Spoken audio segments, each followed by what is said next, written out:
Ni matumaini yangu kwamba wikendi yako ilikuwa ni njema sana. Na leo tujifunze kuhusu mitego minne ambayo ni ya kawaida sana katika maisha yetu. Na panaweza pakawa na mitego mingi katika maisha, lakini leo tuangalia hii minne kwa ajili ya kuchukua tahadhari katika maisha yetu.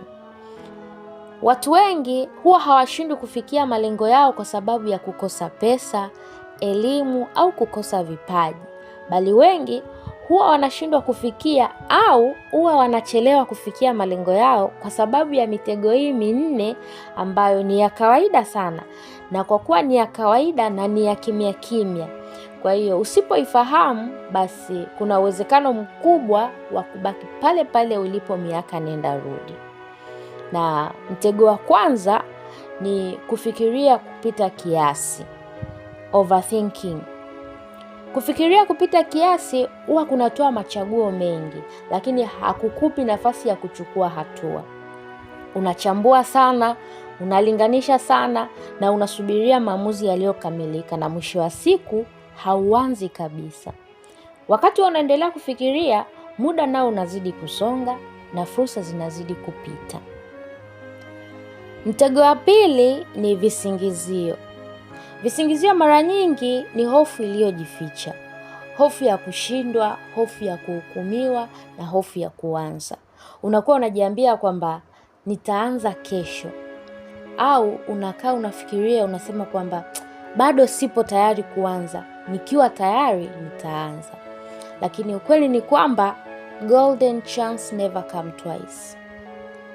Mtego wa tatu ni kusubiri ruhusa, waiting for permissions.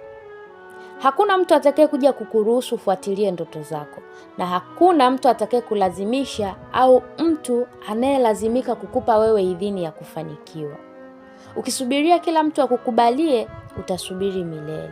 Kwa hiyo mafanikio makubwa huanza na uamuzi binafsi na si ruhusa ya mtu au kikundi cha mtu. Na mtego wa nne na wa mwisho ni faraja, comfort. Ile hali ya wewe kujifariji. Faraja inakufanya ujisikie uko salama, lakini kiukweli inaua ndoto zako kimya kimya. Unakuwa unajiambia kwamba hapa nilipo nipo salama.